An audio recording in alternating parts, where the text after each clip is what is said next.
Don't start. Don't start today. So let's go.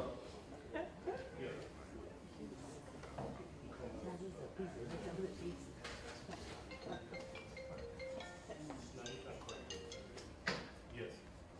Hello? Yes.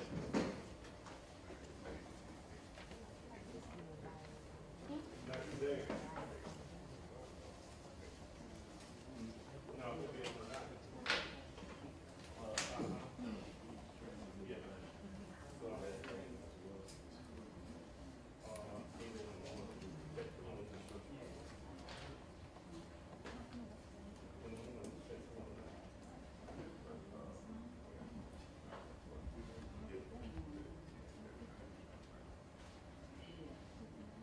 Let me first of all apologize for us being in the chapel, not because we don't need to be in the chapel, because it's not our normal meeting place. They rented out the upstairs for events.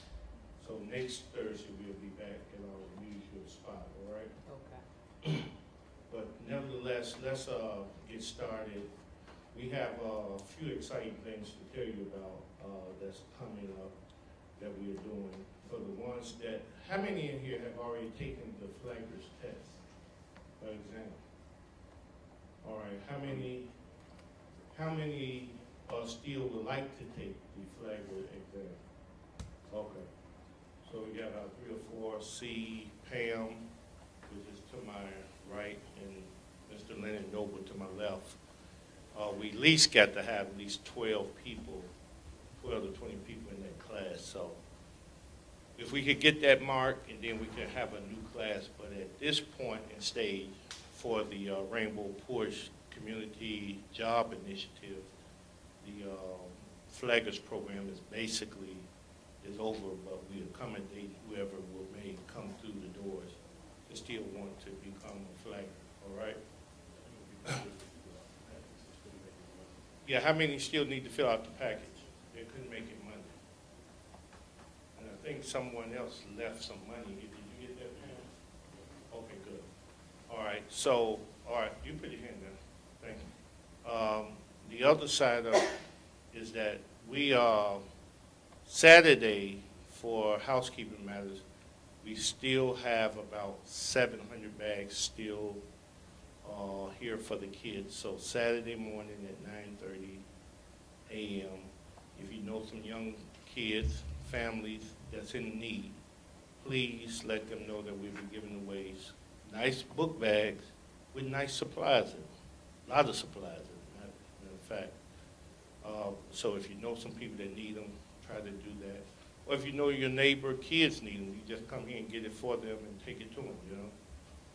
You get blessings like that. The other thing is that we went to the Construction Expo this morning. I did not see too many of you all there. All right. But nevertheless, I think you got to, whatever you do in this industry, you got to try to do it well and turn over every stone, every rock that's regarding employment and job opportunity. This morning, St. Paul Church on 45th and Wabash, they had a job construction expo. It was a construction expo dealing with all the different trades. It was dealing with apprenticeship training, trucking, and even hiring for the towway, all right? But a lot of us wasn't there.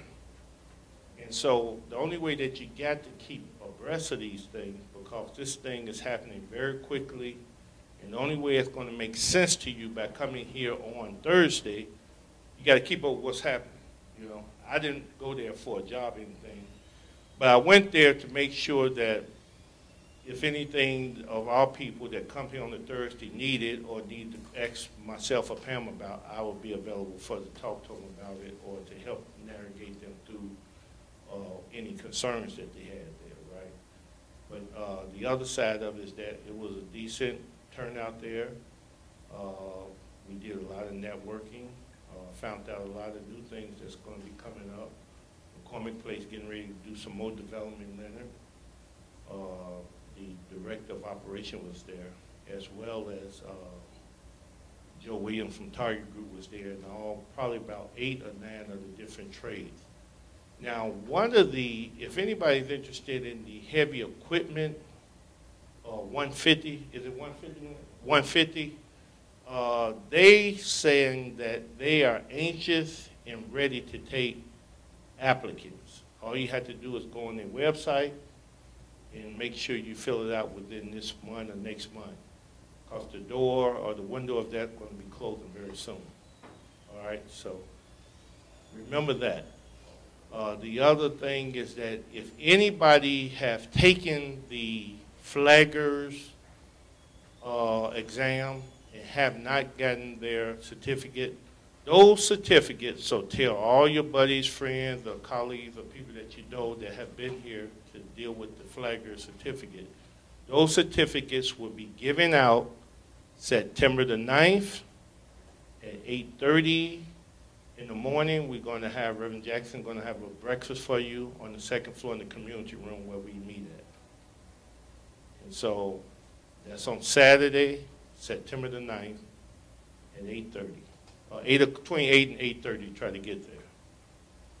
So that's when the breakfast is going to be served. If you come after that, you probably just come in time for the broadcast to get the certificate and then carry on with your day. All right? So anybody that's asking about that certificate. So don't burn up Pam's phone, don't burn up Leonard's phone, call me if you got any questions about that. All right? So with that, I'm going to turn it over to Mr. Leonard Noble, which have been our instructor and been doing a great job with training. A lot of you guys can give him a round of applause for completing.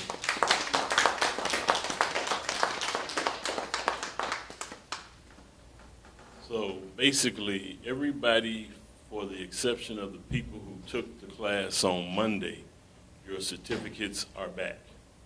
They exist. Omar had made copies of them all. We got them all. Everything's squared away with that. Now, like he was saying, I don't know, the 3 people who raised their hands who said they had not filled out the packet, was that because you guys couldn't make it Monday? But so you have your money, but you took the class, but you just haven't been able to fill out the packet. You two just found out. What about you in the back? I couldn't make it. I had to work. Right, okay. All right, so anybody who already took the class, yeah. So of the people who say they're ready to fill out the packet, how many of you have taken the test that haven't filled out the packet? Nobody. All right, so you guys got to get trained. All right, that's cool. We'll set something up. We'll work something out. We'll get you done. All right, number 2, number 3, whatever. We're going to transition to the forklift. So all the trainings that we're going to be doing from this point moving forward, you can coordinate with Pam. We're going to be doing the forklift training for you guys on that level. Me personally, I think it's a little bit easier to probably get work with that, but it's like I mentioned last week, it's from A to Z. And that's what one of the conversations this gentleman here is going to talk about in a moment. If you're working, say, for like maybe Home Depot or whatever, you may be making $10 an hour. Now, common sense, if you're working at McCormick Place, and you might be getting $80,000 a year, whatever. You know what I'm saying? It's going to fluctuate depending on the particular company and whatever contract they may have with their employees, or if they have a contract at all. So that's a big thing. And that goes back to the point that Omar keeps making, which the gentleman right there can attest to, because he's been out there beating the pavement. It is a method to the madness. It's a method to the madness. You can make it happen, but you got to have the information and have an understanding on how to maneuver, because unfortunately it's a lot of competition and nobody really cares whether you and your family eat. That's just keeping it 100. These people are not losing sleep worrying about you. They're worrying about their neighbors, their friends, their in-laws, their family. They're not worried about you. And then you factor in all the biases that exist. That's a whole nother story. But it can happen. You know what I'm saying? because I've been in the industry for like 30 years. So I know it, and we got a lot of people over the years who've gotten in the industry. And Omar, truthfully, I'm not just saying it because I'm here because I know the man, and I've worked with him over the last 20 plus years. I know what he does in the industry. I know what he does in the industry for contractors. So common sense, if contractors are asking them to help them, you can help the tradesperson, right? All right, so anyway, I'm not going to be long and drawn out. I've asked this gentleman to come out and give you guys some information about some of the rights that you will be in, should be aware of as you're out there working within the industry and so forth. So I'll let him introduce himself and talk about what he knows. Hi everyone, my name is Alvar. I'm an attorney and I specialize in employment law. So I'm here to basically talk to you guys about rights that you have, rights that you should be aware of, whether it's in a job that you're going to be going into or if it's in a job that you've had in the past. So I guess let me take it from the beginning, from the hiring stage.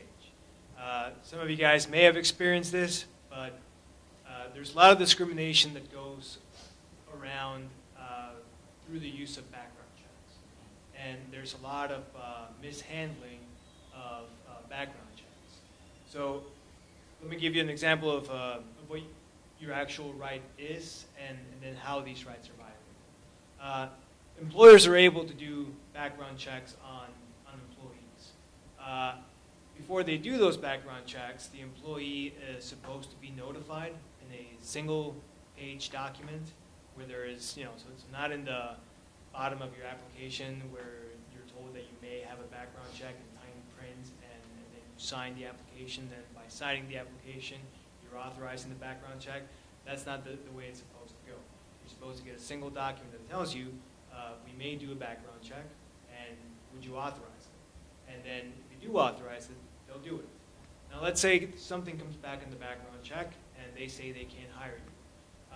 And look, if there's maybe theft in your background and you're applying for a job delivering goods, then the company may have legitimate, not fair, but legal reason for not hiring you. But if you have something in your background that's completely unrelated to the job that you're doing, then the policy of anybody with a background can't work here, then the company may be violating federal law and may be discriminating against minorities, so that may be illegal. So what happens if you do have a background, the company comes back and says, oh, you know what, even though I hired you, I got to fire you because you have a background. Then from one day to the next, you don't have a job anymore. That's also illegal. Before a company takes any kind of action based on a background, legally it's called a consumer report, which they get from these third-party agencies that prepare them. Before an employer takes any kind of action on that, they're supposed to give you a copy of your report that shows any background that you may have, and they're supposed to give you a reasonable amount of time to dispute it. Courts may differ on what that is, but maybe it's 3 days, maybe it's 5 days. I would say at least 3 days on the safe side. If they take adverse action against you without giving you an opportunity to clarify what may be wrong with it, then that's also unlawful. So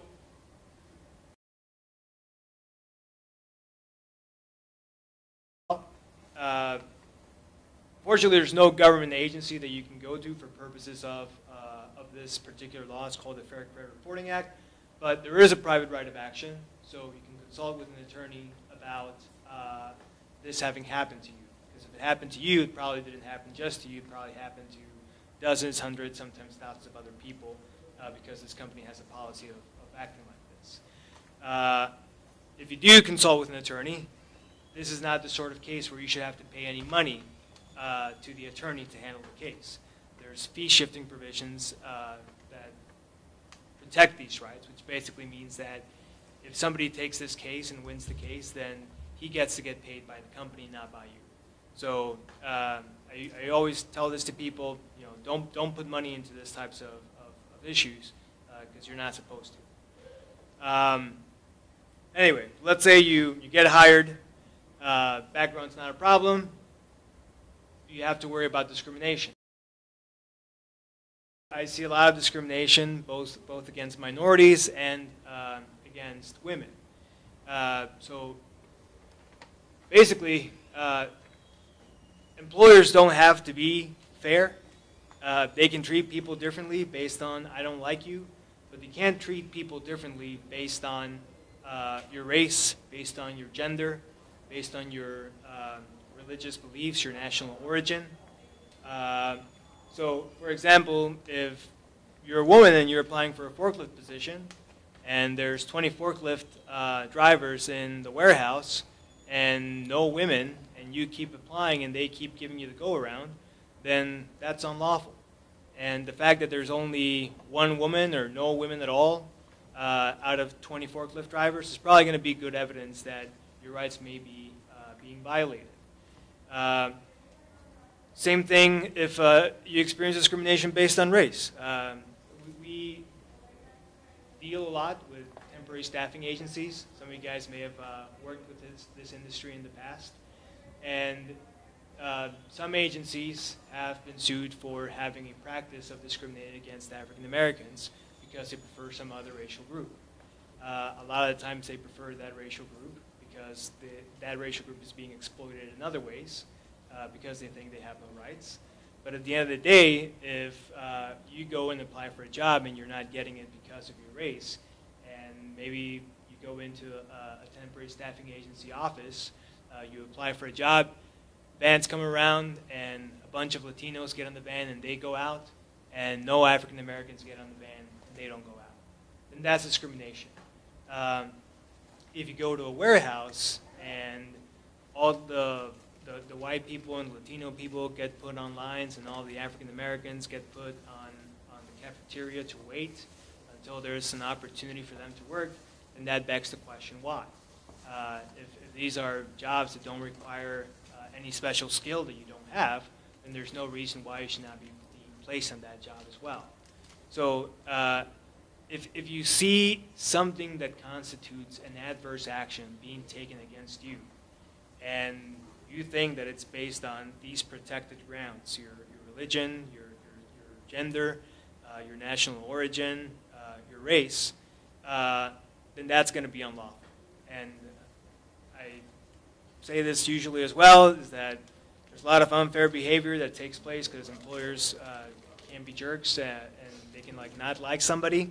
And unfortunately, that's not unlawful. Sometimes it can constitute other kinds of unlawful harassment, but it usually has to rise to a pretty high level for that to be the case. Now, if you're a woman, if somebody's discriminating against you because you're pregnant, or if somebody is sexually harassing you, that is also a form of gender-based discrimination, so that is also unlawful. And what should you do if you experience any of these types of violations of your rights? Within 300 days, you should file a complaint with the Equal Employment Opportunity Commission or with the Illinois Department of Human Rights. Right now, I would say go to the federal agency. They tend to move things a little bit quicker. And once you file that complaint, they will investigate your case. But the reason it's important for you to file the complaint within 300 days is because the law basically says that if you don't do that, you may end up waiving your rights to do anything about the violation in the future. So it's always important that if you think something happened, just don't wait too long after it happened before you try and do something about it. So then there's the payment issues. Your basic rights are that you have a right to earn at least minimum wage. Right now in the city of Chicago, that's $11 an hour. Statewide, if you're working outside of Chicago, it's $8.25 an hour. There's a few municipalities within Cook County that will also have a minimum $10 an hour rate of pay.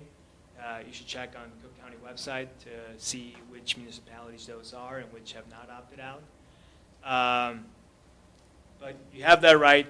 You also have the right to make overtime pay if you work more than 40 hours a week. the rights are pretty straightforward. I think that the nuance is in how these rights are violated.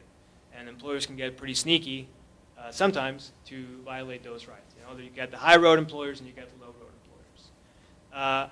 So, you know, if you're working, for example, in the construction industry and you're showing up to the shop every day to load and unload materials, I mean, if you're going to be putting on a roof somewhere and you got to load the generator and load the insulation, and you got to be there for half an hour before you actually get on the truck and leave, then you're supposed to be paid for that time.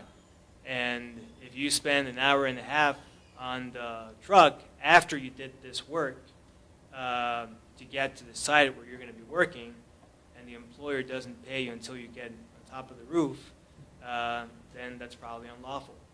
And let me explain to you when it's usually going to be unlawful. Because, you know, the law says if you're not making minimum wage and you're not being paid overtime, then there's a violation of the law. So, you know, if even with that travel time, you're working 30 hours max, even if they had paid you for that time, then there's not going to be an overtime violation. And if even with the amount of time that they did pay you for, you made at least $8.25, you made at least $10 an hour, then there's not going to be a minimum wage violation. But most of the times, you are going to have one of these violations when employers are engaging in these practices. So non-payment of wages, you know, basically not paying you for all the time that you have worked, will oftentimes lead to a violation of the law. So if your employer's having you show up half an hour in advance, if they have you clock out and then do a bunch of cleaning, then all of that stuff could potentially be a violation of the law. Other important things to be aware of are sometimes employers might pay you a salary, even though you're working, you know, 45 hours one week, 50 hours another week, 55 hours another week. If this is happening and you're not an exempt employee, if you're not basically a real manager, and I'm not saying somebody that carries around the manager title, I'm saying somebody that spends a big percentage of his time doing administrative responsibilities, hiring people, interviewing people, filling out paperwork, you know, has real authority, then you're probably not a real manager, even if they labeled you that. If they didn't even label you that, but they thought it was convenient to just pay you a salary because that's predictable, but one week you're working 45 hours and the next week you're working 50, then you're not really being paid anything extra for the hours over 40 that you're working each week. And that is also unlawful. So what happens if these rights are violated? You have the Illinois Department of Labor. That's a state agency that can investigate wage violations if you go and do a complaint with them. Sometimes you can do those complaints anonymously as well. And you have the U.S. Department of Labor. They basically enforce the same laws, except that federal minimum wage is lower than Illinois minimum wage. A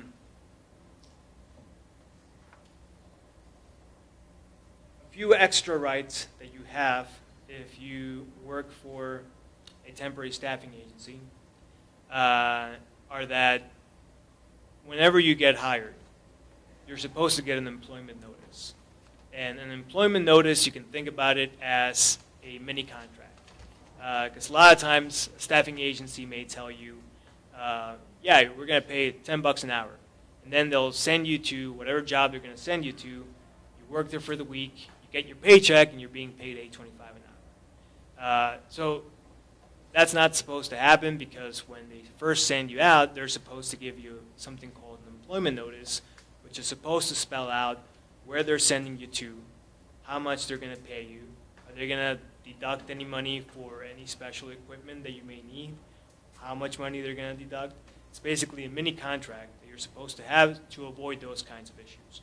If they're not doing that, then they're violating the law. A lot of times staffing agencies will send you to a job site where, let's say, 20 employees were requested, but 30 employees were sent. And the reason agencies do that is because they want the client to be happy. And sometimes some employees won't show up, so there's employees there to take the seat. And sometimes they may have more work than they thought, so they want to have enough laborers there to do the job. But then what happens if the line stops working? What happens if the bus doesn't show and they don't have the materials to work? Then they'll send people home. And if you're a temporary laborer, you know, you're relying on that day's work for a living. So you just lost your day of work. And whenever that happens, you're supposed to get paid a minimum of 4 hours. And if that's not happening, then that's also a violation of the law. Whenever you get contracted to work somewhere, you're guaranteed 4 hours of pay. Doesn't matter if the line stops, doesn't matter if they send you home. If it's not happening, then it's a violation of the law. And I know that these agencies love to violate that law. Vacation. A lot of times workers ask me if they have a right to vacation. So there's no right to vacation, but if a company does have a vacation policy, then there's laws around how that policy may be implemented.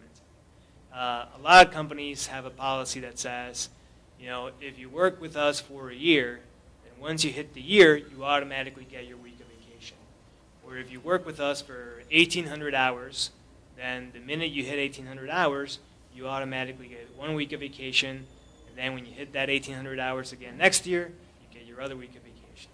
Well, let's say they fire you at hour, 1,795, and the company says, well, you were 5 hours short, so you don't get your week or your 2 weeks of paid vacation. That's illegal. Whenever you have a vacation policy that provides that, you're basically earning it as you go, because you're earning it with your hours of work or with your time of service, and then because you don't reach that goal, you don't get it, then that's unlawful. And let's say that you worked half of the time that you had to work to get your 1 week, you're entitled to have that week of pay. And again, if this is happening to you, then it's happening to a bunch of other people. So it's not $500 that the company's stealing. A lot of times it's going to be hundreds of thousands of dollars that the company's stealing from other workers like you. So that's probably the most important stuff that you need to know. I mean, there's other ways that people can violate the law, but I probably couldn't cover every possible scenario. I don't know if you would like for folks to ask questions, or so if anybody has any questions, then I'd be happy to answer them. Go ahead. Okay, recently I just applied for a couple applications at a couple jobs, and they did the background check, and I have a felony. Okay, so is it against the law? I know they never got back with me, let me know if I got the job or not. I never got no email or anything with my background check. They never sent me anything. It's been about a week now. So is that a violation? So I would call back and ask if it was about the background check. So I should call the company back and ask them? Yeah, because otherwise we don't know, right? But a lot of the times you speak to like somebody that's handling the desk, and they don't necessarily know the law, so they might tell you, yeah, you have a background, so you can't work here. So they're not obligated to tell you that's the reason why they're not Well, hiring? if that's the reason they did it, and they're really sneaky and smart, and they might give you another reason. But a lot of times you'll know if the check's out. The other thing I would say is that you got to be very careful when you sign those applications. I know a lot of times you're just signing everything right away. So I would suggest that people read everything that you're signing. Because I've had clients that don't know that they signed the authorization. Let's say we filed a lawsuit and we're saying that, look, you were supposed to give him an opportunity to authorize the background check, and you never did. You just did it. Because I know companies do that too. Maybe they might ask for your background check verbally, and they might use that to run a background check on you. And they request these background checks from credit reporting agencies. So those agencies will have a record about whether the company that you're applying to requested the report. So if they're doing that without your authorization, then that's definitely illegal. But that's why you should be careful whenever you fill out these applications before you're signing. A lot of times, companies will also have you sign an arbitration agreement, and it's fine print somewhere in the application. But what that means is it's basically taking away your right to go to court and your right to sue with other people that have the same thing happen to you. It's forcing you to go to some private arbitrator that's probably paid by the company and loyal to the company, and maybe even have to pay some money up front for this guy to resolve the dispute, which works out great for the company because then the company doesn't have to worry about the 1,000 people that they've been screwing. They just got to worry about the one guy that's trying to do something about it. So just, read everything carefully when you sign that paperwork. How far back can they go back on your background check? I think it depends on what the background is, but I'm also pretty sure that there's no law that prohibits them going further back. So there's certain things, and I'd have to look this up to answer it in more detail, but there are certain things that after 7 years the credit reporting agencies will stop putting there. But if you have a felony, that happened 14 years ago, if you have something that was never expunged, there's no law that says that can't appear there. So they can go back further back in time. But I am pretty sure that there's minor things that if after 7 years the credit reporting agency is still putting it there, so it's not something that the employer is doing, but whoever's providing the report for your employer is not complying with the law, then that would be a violation. Things that were expunged. I had somebody leave a voicemail today saying that his record was expunged, and all of a sudden this thing keeps appearing again whenever the employers do the background check. So my guess is that the credit reporting agency is screwing up, and there's laws regulating them as well. Whenever they're going to provide a background report for employment purposes, they're supposed to have strict guidelines to make sure that it's accurate. So if something as basic as an expungement is still appearing on the report, then chances are they're not doing that and they're violating your rights as well. Also, with regard to wages, I forgot to say this, but with overtime minimum wage, you can go back 3 years from whenever you file a complaint or file a lawsuit. If you go with the DOL, fortunately, they will probably only go back 1 or 2 years, but under the law, you can go back 3 years. So if you do your own lawsuit, you can go back usually 3 years. If it's something like vacation pay, that's regulated under a different state law, you can go back 10 years. One thing I forgot to say is the unlawful deductions. I've had cases where the background check, the drug test, that comes off of the employee's wages. So employees will get their first check, and they'll see this deduction there for anywhere from 10 to 40 bucks for a background check or for a drug test. And if they're going to make that deduction, A, it has to be authorized in writing. B, it has to be authorized in writing at the time the deduction is made. So if you signed something in your application 3 years ago, and then 3 years later, they're still making deductions for uniforms, for badges, for drug tests, for background checks, then that is not at the time the deduction is made. So that's also unlawful. And companies love to do that. There's a law that's going to be passed regulating staffing agencies, I think, that is probably going to prohibit those kinds of deductions for background checks and drug tests. But companies don't always follow the law, so you should be aware of that as well. You mentioned minimum wage. That's not just Chicago. Isn't that for the entire state of Illinois? Say the $11 an hour? No, that $8.25 is state of Illinois. In the city limits of Chicago, it's 11. In Cook County, some municipalities, it's 10. So there's a Cook County law that says that it's 10. Municipalities can opt out. Some have decided to keep the $10 an hour. Some have said, we can't pay the $10, and so you'd have to check on the Cook County website to get updated on what the status of that is. But in construction, the hourly rate is more than minimum wage, correct? Because construction jobs are good jobs, so employers pay higher wages. There is a Illinois and a federal prevailing wage act, which basically states that if you're working in construction on jobs that are being done with public funding, then you're supposed to be making the prevailing wage, which is really high. So for a driver, for a construction worker, it's probably going to be somewhere between 30, 50, and 60 bucks, depending on what county in Illinois you're working for. But that all depends on whether the job that you're working on is a public works job, whether the job that you're working on is being funded with public money. So that whether you're entitled to that really high wage depends. But the reason it's higher is because construction jobs tend to pay better wages. Right? Now, when you talk about expungements, are you talking about expungements for criminal records? Yeah. Or are you, okay, because if you're talking about expungements for criminal records, if it's expunged, it does not show up.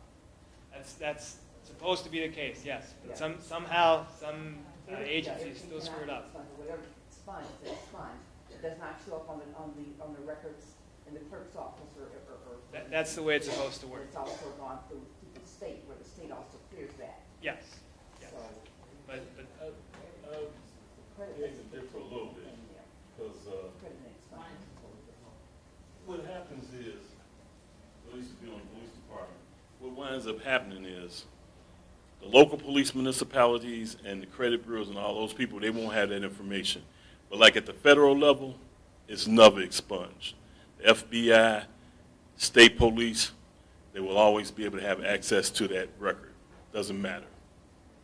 Excuse me, as far as expungements, when expungements are done, that information is sent to the state. The state clears their area of that. Federal, you're absolutely right, unless you get a government department on that. Right. That does not show up federal. But as far as when you get expungement, when expungements are done, that is sent to the state, for the state to clear their records on that, as well as the clerk's office, where it won't show up there. But you have to make sure that that's done, but it starts with the clerk's office as far as getting that to the right sources. That's supposed to make sure that it's And right, and I think that's even kind of what you was saying earlier. It's on, I mean, it shouldn't be, but the reality of it is it's on us to make sure that if that's not on the record, that's been taken off. Because like everything else, a lot of times people are lazy. Just because they're getting paid to do a job doesn't mean they're necessarily going to do it. The other thing, to show you just how crafty these people are that don't want to do right, everybody heard all the campaigning about the Chicago Police Department. We want more African Americans, right? Everybody heard that, them beat that drum. Out of the last graduation class with the academy, they had 44 white, 44 Hispanic, 5 Asian, 16 African Americans. So when Alderman David Moore asked them how come they didn't have more African Americans, guess what was the disqualification? Not a criminal background, their credit rating. Yeah. Yeah, it's the credit rating. It's a lot of employers now will not hire you based on your credit rating. And Credit rating standard. I have no idea, but I just know that's what it was. That's what they actually told the alderman. And I know there's a number of employers that will not based on you. And part of it is, because I know I went through a similar situation when I first got on the department. They talk about just like a liquor, right, character, good moral character. That's a very ambiguous statement to be interpreted by whoever wants to interpret it and use it however they want to use it. And so, once again, that's the reason why it is so imperative that we be proactive and understand what your rights are, because trust me, in all too many cases, people will violate them. And it really can work much better when you can work as a collective group attacking these people. Because I know again, from personal experience, a lot of times we know our rights are being violated, but a lot of times people are afraid. I was just with our guy yesterday, your friend on 79th, and I was having the same thing. I took a person over there, and they were filling out a stack this thick, and some of the very things that you talked about. And I think it's not because he's just that kind of an employer, but he's ignorant to the fact. Because who is he hiring as his human resource person, and what are they abreast of what's going on every day as it relates to the law and this and that? No, it's a family member that he hired that has a degree, that has a general knowledge of something, but things are changing all the time. Is there a checklist that we can go to a site and look and see what we can and they should or should not be doing and things like that, like you just mentioned? Is there a checklist or something? Yeah, you know, the Illinois Department of Labor and the U.S. Department of Labor both have websites. They have a lot of materials there, so you can check with them as to whether your rights are being violated.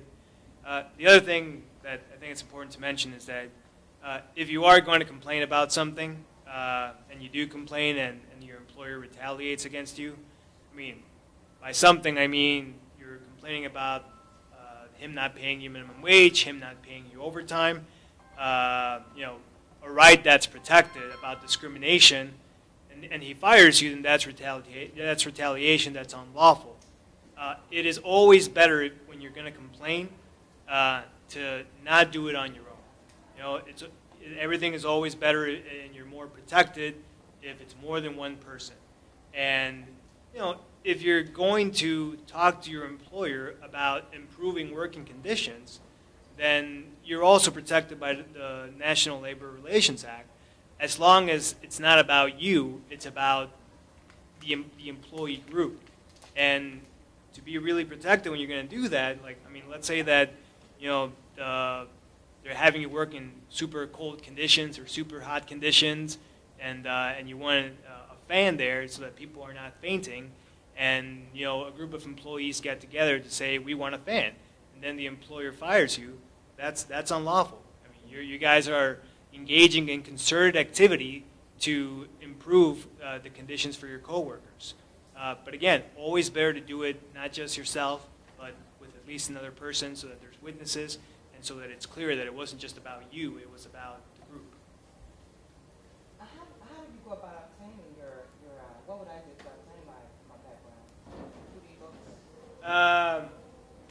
to? You can actually call credit reporting agencies and request it yourself. I can probably answer in more detail how to go about doing that. I need to like look at the specific section of the law, but I can leave my card with you. Credit, but I'm saying, so I can go through the credit reporting agency to obtain a background? Yeah, you can obtain your own background. Yeah. I've obtained it for clients, and I've been able to ask credit reporting agencies, I want to know who you've sent reports to for this client, and I want you to give me her background, and then they'll send it. So it's definitely possible to do. And I think, too, the thing becomes, again, that's kind of an ambiguous statement, background versus criminal, right? Because the background will probably include your credit rating. Criminal will be exclusively what you were arrested for and what the disposition was of the various charges. Now, if it's a criminal background, you can go to a lot of the security agencies, pay the $49, have a live scan fingerprint, and they'll get it back to you in a couple minutes. You can go down to the Chicago Police Headquarters on 35th and State, and you can do it. But now, the only thing about it, if you go to 35th and State and come back with a warrant, Michigan, I mean, yeah, if you come and they come back with a warrant, you're not leaving right then and there. If you go to the little security agency, you might be able to get it happen, right? You know.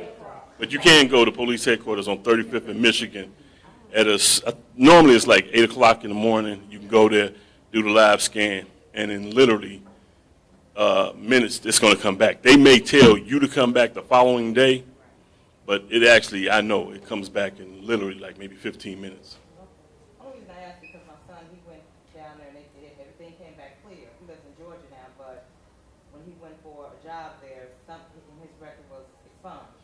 Something came up, and he was just asking, how do I go about finding out what came up? Because everything came back clear here in Chicago. So that's all I was asking. And before I ask her question in the back, let you speak. Here's another classic example of what happened we're dealing with right now. A lot of the African American signatory contractors in the union, who typically hire people who look like them, are being targeted with these audits. And it's something that a lot of you may not be familiar with, but when the union come in and say, I think that you paid the janitor and the truck driver who may be riding you around and this or that, the other person, because we audit your actual payroll records, we find out that there's 10 people here who got paid. Well, based on full-time employment, that would be 56,000 if you were with the laborers as an example. That's 56,000 times 10. That's $500,000. So if that contractor got to cough up $500,000 based on your interpretation, you might put me out of business. Because a lot of these guys don't have an extra $500,000 laying around. Walsh, McHugh, Pepper, of course, no problem. But not for a lot of these smaller minority contractors. But when they put him or her out of business, indirectly they put you out of business as well. You had a question in the back? The other thing I was going to say is that there's also this law in Illinois called, and I assume other states have it as well, the Illinois Personnel Record Review Act. And pursuant to that act, you can actually request your personnel file. And if there is a document that they use to take any adverse action against you, or that it was used for your termination, then they should give that to you with your personnel file.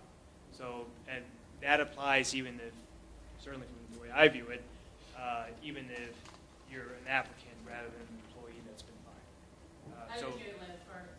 So I think that applies even if you're an applicant instead of an employee. So I have used that law to get the personnel file from employers for some clients. And when they comply, I've gotten the background check, for example, for the client. Illinois Personnel Record Review Act.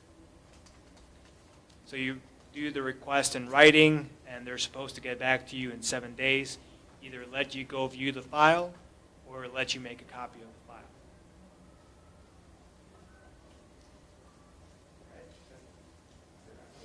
Thanks a lot, guys. Okay, and are your persons that can contact in order to have somebody assist them in reviewing those records? So do you have business cards? I have business cards. So if anybody wants one, For keepsakes. Yeah. You never know when you may need them. But you always keep them on hand. So let's give him a round. Oh, you got some more questions? Give him a round of applause for coming out here. See, what we try to do here is try to arm you so that as you get these jobs, you'll know what to do to defend yourself, because as he stated, I've seen all types of funny games being played with individuals being on these jobs, getting terminated, anything from sexism to racism to nepotism, cronyism, and just the fact that they don't want to work you. But the other thing I want to tell you that on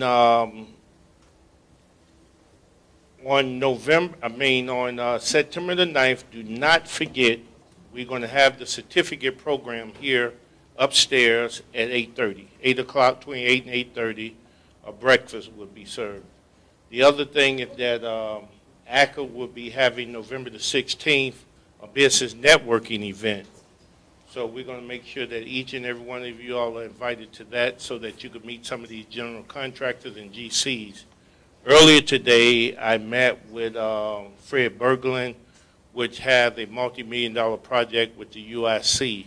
They're going to be looking to hire a lot of laborers and trade individuals. I did speak to him about having a conference for the contractors, but tomorrow I'll call him and find out if we can do something together or separately with the trade individuals. So that's going to be happening. It's on the east side of the street on Taylor Street, where they tore down, I guess it used to be an old building or something there. And so they're going to be starting that up this year.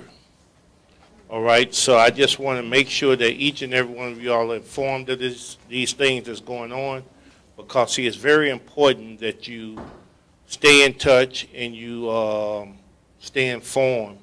The other thing is that we're going to be having CHA, Chicago Housing Authority, not dealing with your Section 8, all right?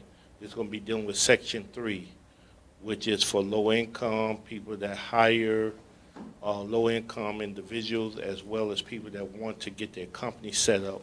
In order to work on any job dealing with the Chicago Housing Authority, they have to pull from the Section 3 employment bank.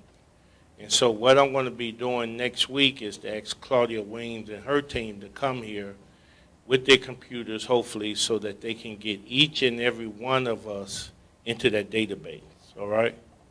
And guess what? Yesterday I went and got in there myself, all right? Pam left, had to go to her second job, but nevertheless, we're going to have them to come here. Actually, I asked them, I said, do you want me to bring all 50 people to your office, or do you prefer to come there? Because I know how paranoid you all get in regards to a lot of people coming on 36 and State Street. So she said, well, talk to Claudia, and we'll try to come out to the site or have a special session possibly there. So that'll be a good deal for a lot of you all that are really seeking for jobs. You see these development goals up in the community. West Haven, you're seeing there are going to be a project going up on 45th and I think Cottage Grove. It's going to be with McShane and Ujama. Brenshaw Michael is the developer. So that's going on. That's getting ready to go, all right? And my point to you guys and women is that you need to prepare yourself because that's gold in your ghetto. And you might as well taste some of that gold while it's here. So that's going to be going on right down the street from us, all right? Latrim Home, hopefully tomorrow I'll find out if they signed the agreement. That's on Claiborne and what? Diversity. Fullerton. Diversity. Claiborne and Diversity. It's a $150 million job. And the reason why I'm telling you this, and the reason why I'm saying Section 3, because guess what? That whole development got to hire Section 3 residents and low-income individuals. Yes, sir. Now, I'm already in the portal. Oh, excellent. 3. That's what I'm talking So about. I got my resume and everything. How many other people are in the portal? 2, 3. Can I get 4? Can I get 5? No. But that's a good thing. That's a good thing. And I hope you share with the rest of the colleagues how important it is. You know, Ms. Noble came by here, I think last Monday, was talking about and alluding to the emergency of it. But the real deal of it is that most of the work, public work that's going on in this town under 2017 and 18 will be coming out of the Chicago Housing Authority, all right? So that's a little tidbit there, and you can use some leverage. So if you know any of your family member that live in public housing, got Section 8, that want to work, we need to have all their butts here. We in the church, so we need to have all them here to make sure they in that portal. You got it? You got something? Omar, in addition to that, you have a statement you want to make? Yeah, now my question, Omar, is that when does the jobs come about? I mean, you're talking about November and that sort of thing, but when is some of the jobs or some of the people going to be put on jobs and not, I mean, and if so, I know they're called to sites and to certain areas to meet up, which sometimes does not work out well. So when is there some type of thing where they will be getting jobs? I mean, since you have so many areas that have construction going on where they don't have any blacks working in those areas. Now, the area that I live in, the ward that I live in, it's the first time, yesterday is the first time I've seen some black folks working, and that's the 29th ward. It's the first time over in the area that I'm in. It's the first time that I've Is seen that Michael Scott? It used to be the 36th ward, but now it's the 29th ward with the mapping. But that's the first time I seen yesterday black folks working in that area. Who's alderman in that ward? Teleferro. He's a new. Well, it was 36, and they expanded it to 29. They remapped and stuff. And so that's the first time that I've seen some blacks in our area, and I purposely went out my way to say something. That was over between Narragansett and Oak Park. Okay. And so in that area there, and I've seen other Was areas it that road go outside construction of or that. was it It vertical? was road construction. Road construction. Road construction, yeah. Did you take down who the company was? Well, because I seen some blacks right there at that time, no, I didn't, and I actually questioned them in regards to that. Okay. Yeah, always take down the information on their trucks, because see, sometimes they look blackish there, but they a whole nother complexion elsewhere. No, I purposely stopped purposely to talk with them. No, I'm saying that, I'm not saying that you didn't. Oh, I I'm see saying what you're saying, that okay. the company, we advocate, right? And we advocate hard. So they made all-time beef conscious over in Inglewood, and they're bringing some African Americans there, right? Mm-hmm. But Yeah. you may see them on South Chicago, or you may see them, I go in Cape Town on 16th Pulaski, it'd be all other complexions. You follow? Yeah, you're And right. it'd be the same company. Yeah, you're right. So they don't have what we consider, and that's the thing that Reverend always like, about corporate policy throughout. See, they changed the complexion just on the project, but we talking about throughout. And that's why I said in that area that I'm in now, if you go throughout that area, it's a different ballgame. That's You know, and so instead of people coming to sites, to locations, and and no one else is there once they get there, and so that's gas money that they're burning, and that sort of thing. It needs to be some definite things that if you're gonna meet at this location, then you're going to another location where the sites are. And what I would say, in addition, go ahead. I was told quite a few got hired yesterday out here. Some of the young men that were here first called me to tell me they got hired yesterday. Yeah. So how does everybody get to know about that? It was like some 23, 26-year-olds and stuff they were calling. Yeah, and then a young lady told us today, I don't think she's here, they showed up over there on 77th and Halsted, and 2 individuals got hired. And let me just tell you It was 500. let me tell you the interesting part, the job that we have. You all got to understand that I try to get these people back in here to give you guys and women or open testimony, and I always state to them that the tree that we robbed the fruit from, we should come back to water. All right, and what happened, I'm just telling you what happened. We get Negro slick and we just come here to get ours and forget about everybody else. Right?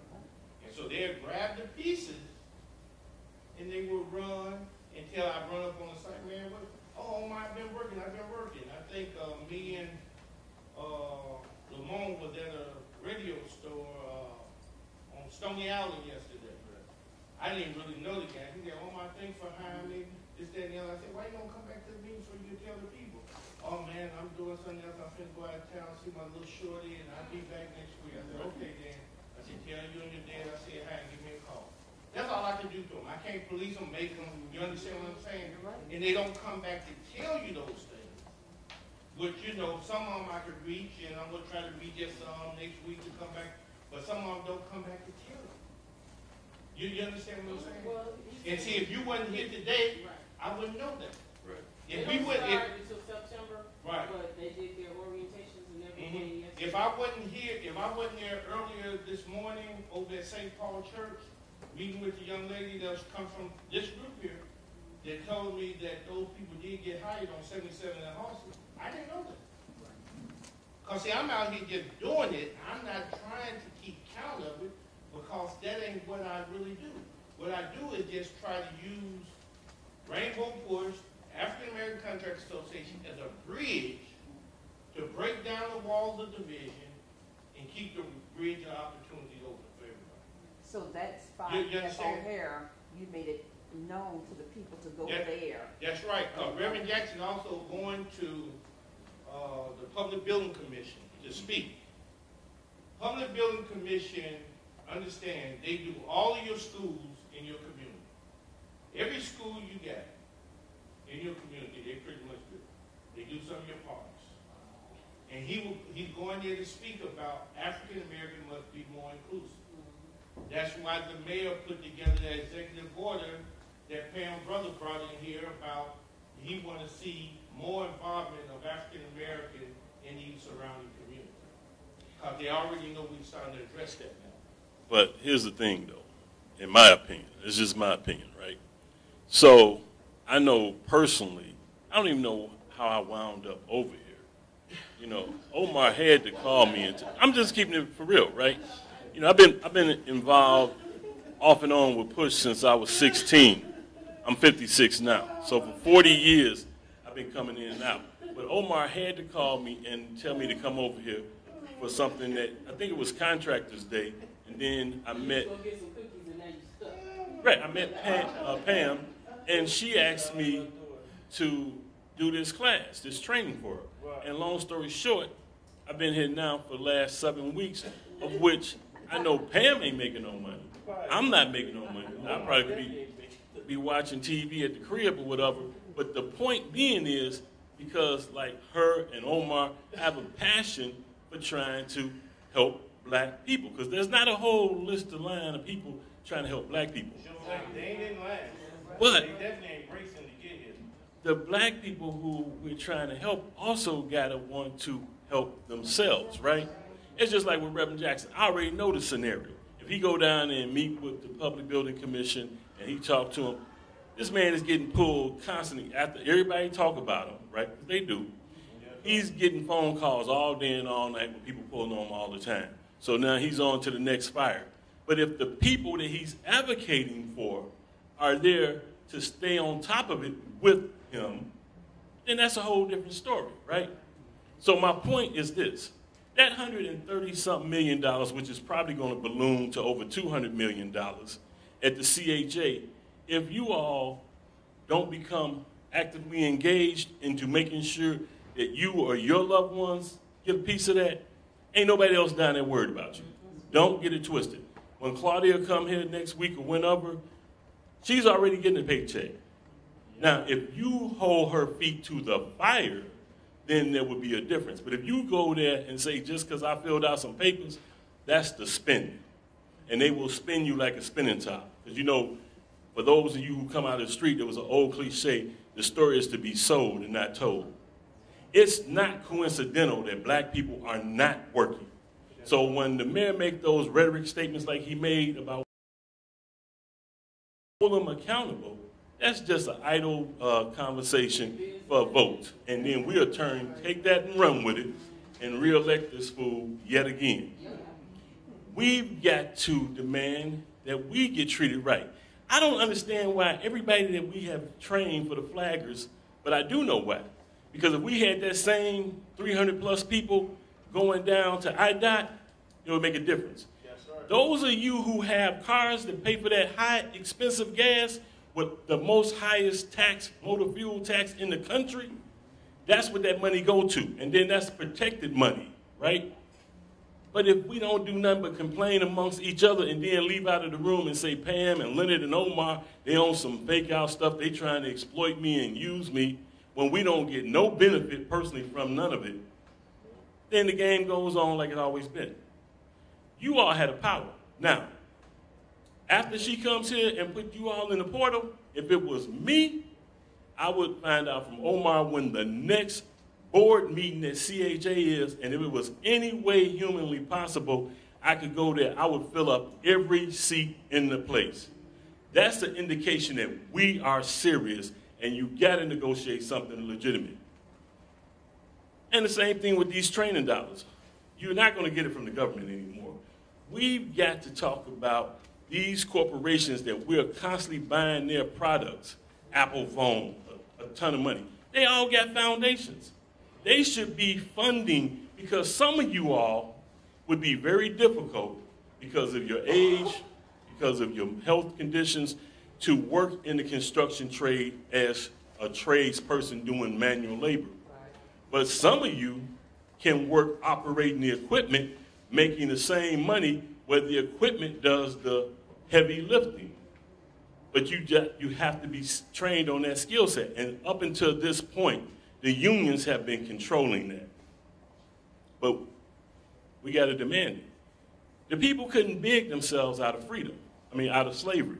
The slave master never woke up and said, man, I got 50 slaves on the plantation. They're making me a tremendous amount of money. I hate them because they black. I'm just going to free all them Negroes. Didn't go like that. It was a lot of blood, sweat, and tears. You know what I'm saying? And that's the same thing that we got to do, because if we're going to sit around and do nothing but complain, we're going to get what we've been getting so far. We got to be serious about it. So with that, give Leonard a round of applause for that. And he's absolutely right. I just started chuckling when he said, I don't even know how I got here. and the reason why I really chuckled, because my daughter said, Dad, she said, you thought you was funny, you thought you was slick. I said, what are you talking about? She said, well, after your contract today, you thought you just go jet out of push and not even come back until next year. She said, Reverend Food, you didn't. But you did. He told me, he said, Omar, people need help, and it's going to be a long summer, and we need to figure it out. Yeah. And all I told him, I said, if we can get Thursday, you got my free service with no strings and nothing to tie. I said, as long as your people don't get in my way, talk crazy and act crazy with our people, I said we would do it. And that's my commitment. That was my commitment. You see, so that was the serious commitment. And so every Friday I told them, long as nobody died, got killed, or there ain't no state of emergency, I'm here every Thursday. If it's two of y'all here, like it was at first, right, Leonard? Right.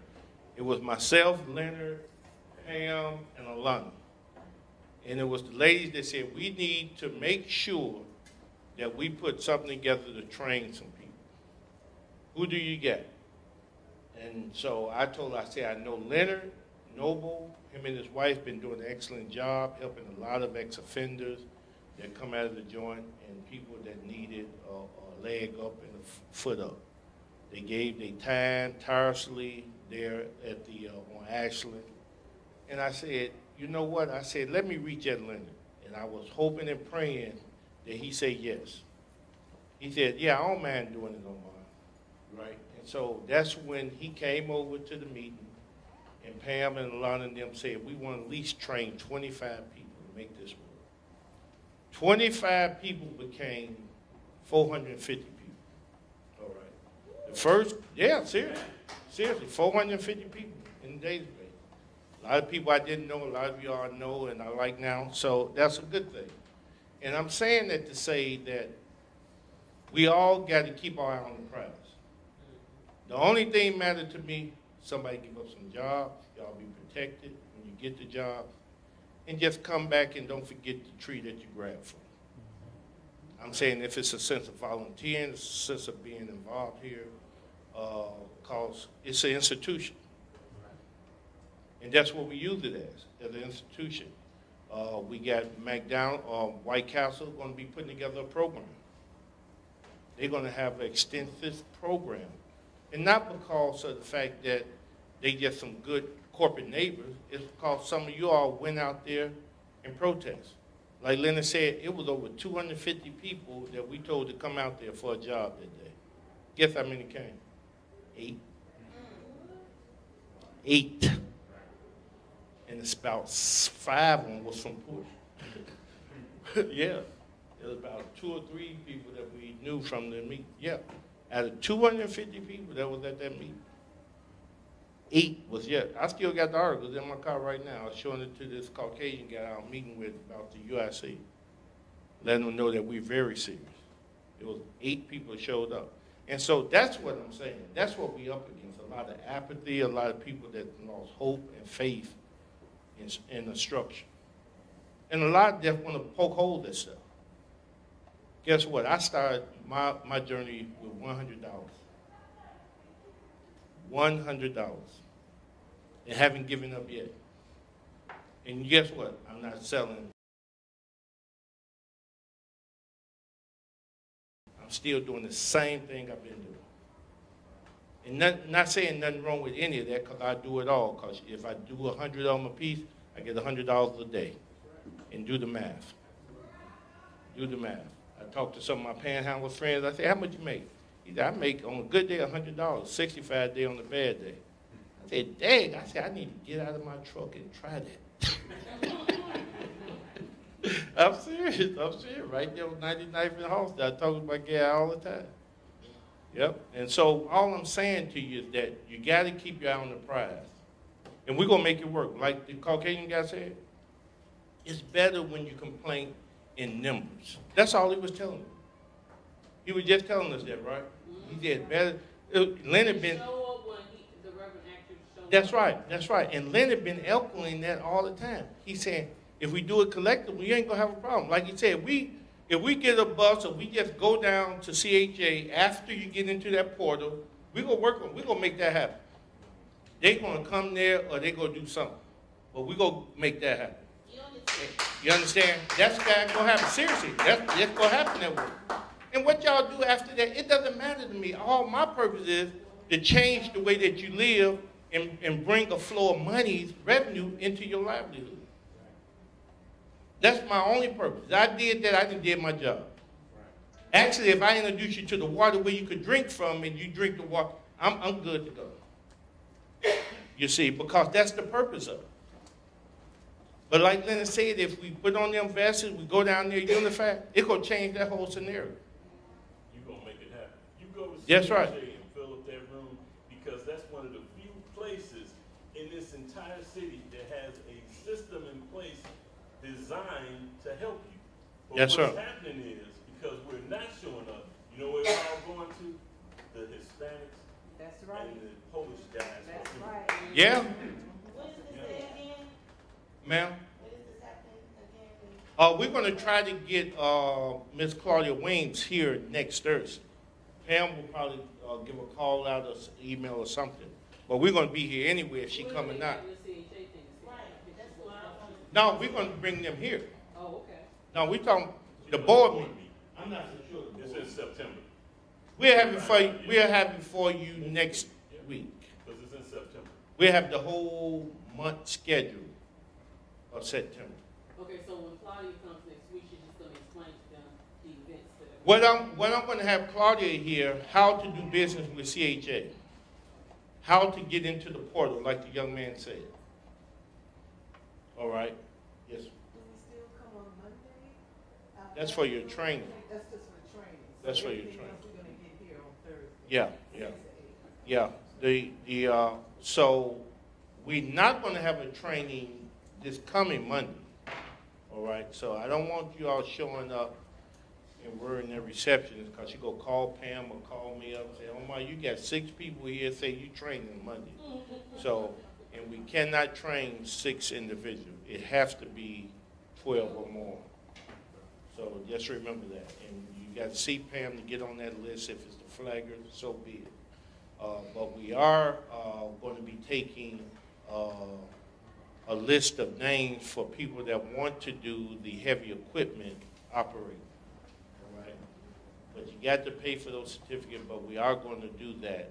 And so anybody that wants to deal with the heavy equipment operating, right, the forklifting, forklifting.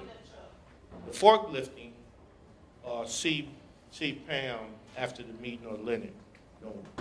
All right, yes, ma'am. And how much will that class be? That would be a 1-day session, right? 2 days. 1-day session. And I think the certificates would be issued that day after the program. It's good for 3 years. How much is it? It would be $50 for that one. So we'll be outdoors with the equipment. You're going to be in and out. And Yeah. And I hope y'all don't be running into this building. Already need work. We don't need them. Yes. Do you have an idea about when it may start?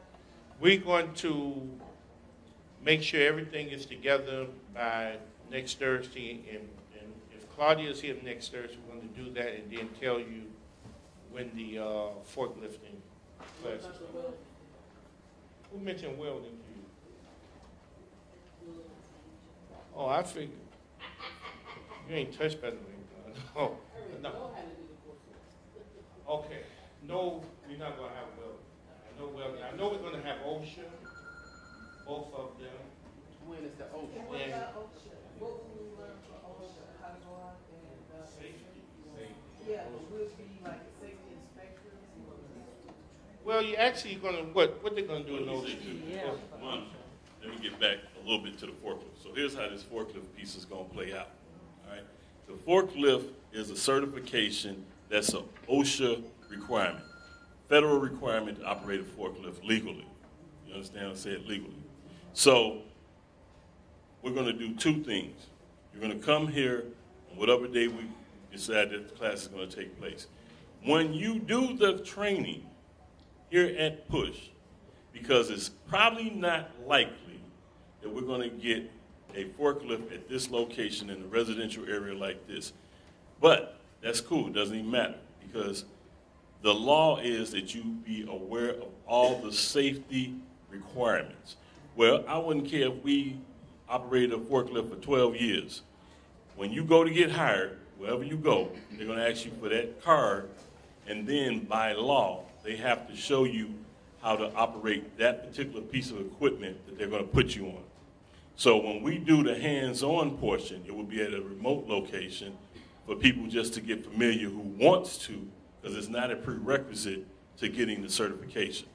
But if you want to, feel free. We'll tell you where to come, and you'll be able to get on the, now, just when you get trained on that particular piece of equipment, you might go wind up getting hired. You might get trained on a sit-down forklift, go get hired, and come to got to stand up.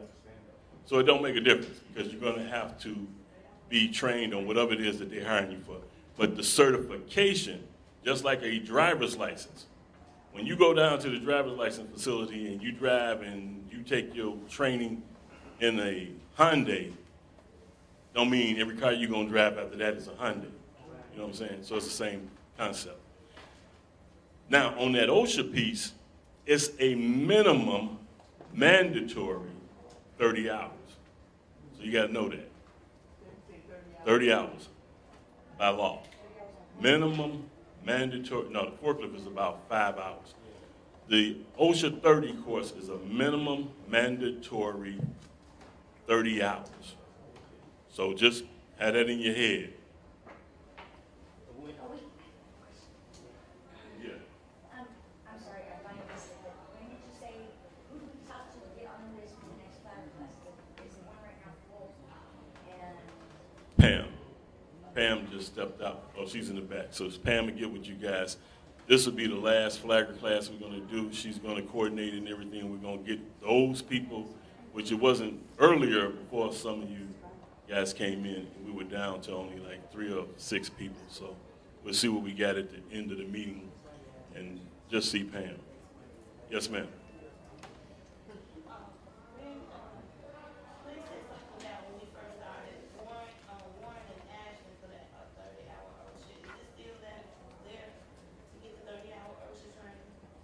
No.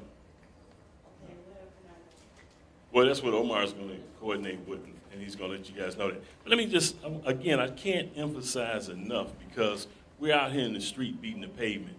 Do not let this CHA piece go. And whenever he comes back next Thursday and tell you about this meeting at the board meeting for Chicago Housing, I would do everything in my power to be there, and if I can find my neighbors and other people, because you want to make that impact. I'm telling you right now, if you go pull up the data with most of these wards, you got 50 wards in the city of Chicago. Most of them have about 60,000 people living in the ward. But if it's an African-American ward, you probably only got 20,000 registered. Those who are going to turn out maybe 3,000 or 4,000. And then they are winning races by only 300 and 400 voters. You have the power if you understand it and recognize it, and you can work together. When was the last time you came off an exit ramp anywhere in the city of Chicago and seen some Asians come up to your car beating a bucket or asking for money? When? You ain't never seen it. You don't have one Asian in the city council, you know, in terms of from China or Japan or something like that. But one of the most populated, busiest business districts in the city is in Chinatown. And you go to Chinatown, you don't even see the police. Every time I go to Chinatown, I always see the police, you know what they're doing? Trying to get something to eat. They're not arresting nobody. But they control their community. The Hispanics have put their people in key positions politically. Their politicians deliver. The people, when you go to CHA, all the African Americans have figurehead positions and titles. But when you really see who's letting those contracts and making the decisions, it's white people and Hispanics. And almost all the city departments and all the state departments, it's the same scenario. But what are we doing about it? We just can't cry about it. We actually got to do something. We don't have the luxury to cry about it anymore, because that don't move nobody.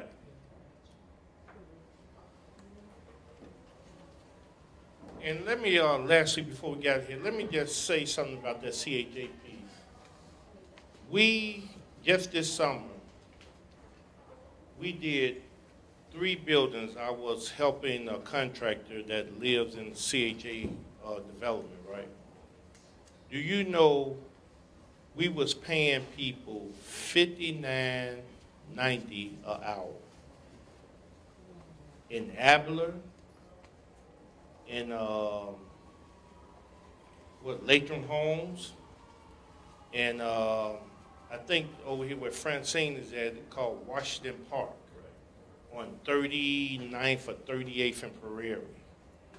Those little low rise, right there. We was paying people, understand, $59 an hour. And these was people that was in the portal. And these were people that never had no skills. These were people that have had adverse situations in their background. All right? So I just want you to keep that in mind. Labor. Demolition, tearing up stuff like they normally do. But they'll get paid. I hope I don't get no strike for it. But yeah, seriously, but understand, they was seriously doing demolition labor, like Lennon said. $59.90 an hour every week. And the reason why I know, I saw the certified checks. Yes. There's one on there called Oak Construction right now. OAKK. Right, and that's the one I just put my application, my resume to. That's right. At 75.20 an hour. That white boy got so much money, he's in Summit, but he's also doing, he got another company that's a union. You know where, I think his name, Reverend Tolliver? Is it Tolliver over there on Michigan? Saint, what is it? Edmund? Yeah, he has that contract over there doing all that, those senior buildings there on Prairie and Indiana. Yeah. Now it's starting to come to us. Wait till y'all start touching that money. It's going to really come to you. But really, you're going to be pointing out sight. Yes, go ahead. So the only way to get into the Section 3, you're not able to go online and you have to wait until Thursday. No, you can try to go, you can, no. Some of you all are probably more computer savvy than some of the people that work there, all right? But you can go on site and do your self-registering if you can, all right? And if you cannot, the reason why we're having Claudia here, I believe in keeping things simple. Keep it simple, stupid. Whether she's there, we all can do it together and get in there collectively. That's the reason. So none of us have an excuse saying, I thought I was in it, I ain't in it, I don't know my password, all that good stuff. Because you got to, for the employment side, it's a password, and for the supply side, it's a password. And guess what else, you are? They are looking vigorously for companies that want to be caterers for CHA and event coordinators. Yeah. Well, they didn't mention so much about bartenders, but more of the event coordinator and catering. Yeah. And that, if you got that, that may be something to look at. Because at some of the events, they do serve liquor. You know what I'm saying? So basically, all you got to do is partner with somebody that know how to cook and cater and work it out from there. Because, you know, some caterers are not the card-carrying liquor person. They just hire that person because that's what their client wants. And you do the same thing on the food side as well. You know, so you can do that, all right? We got them all, huh? So, yes, ma'am. One other question, earlier you made mention about the heavy equipment, 150, is that something that You could go online for that. What's the 150? What is that? Heavy equipment. Yeah, operating engineer. And that title is engineer 150. I was trying to figure, what is the 150? That's the local. Oh, the local. Yeah, that's the local. So I'm gonna pull up the heavy equipment 150 and Yeah. what am I doing, just signing up? Or? Yeah, you want to sign up for it, Okay. if that's something that you want to do. But now, that's an apprenticeship program. Right. And they have a whole bunch of requirements. And one of the requirements is an age cutoff. And I believe the age cutoff for 150 is either 34, 32, something like that. One final point before I leave. You know, for those of you who were around and remember this, when the Civil Rights Bill was signed, right, I think it was signed by Johnson, and Dr. King was at the White House, and they were talking. One of the things President Johnson told Dr. King was, make me do it, meaning that you got to put the public pressure on the White House, this government, in order to force us to do the right thing. And one way you can force them to do the right thing is have a voter block. When you get a voter block and you choose candidates, and we let them know Yes. if we're gonna choose our candidates, Yes. they know we ain't playing. And we got the numbers. We got the numbers of Hispanics, over the Asians, over every race. We got the numbers. All you gotta do is Google who voted in 2016, and who voted the most. It was us. And she don't mean blow the block by not voting. Okay, so we don't want to get that twisted, because y'all say, yeah, we ain't gonna vote. But that concludes us for this evening.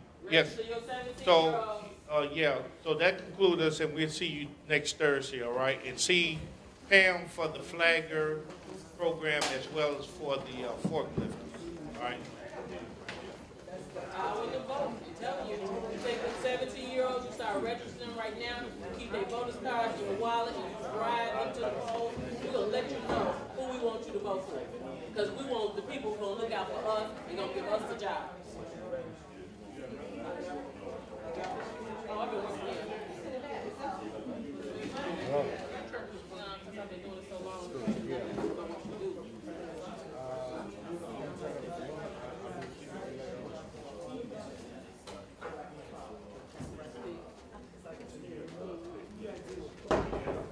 Well, the thing is,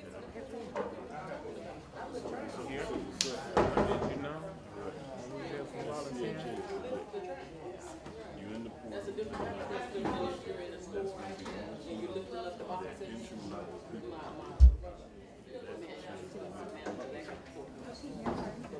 That's the whole which way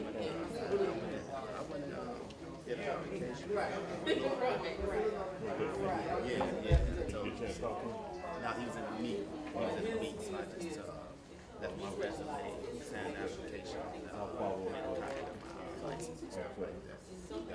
Brandon Curtis. They said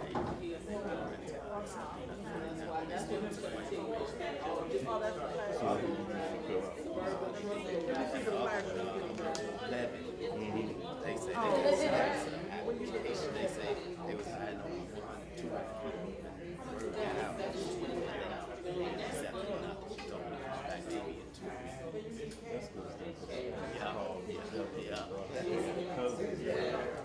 So,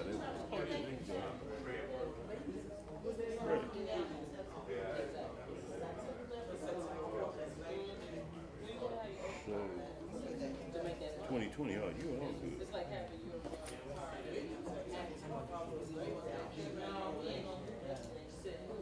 See, they did this class. Oh, they paid for it. Propane. Okay, shut up. Now, where'd you guys go? Right. But you notice that once you get on, it's so simple. If you can grab the car, the only thing you gotta do is learn how to lift it up, tilt it,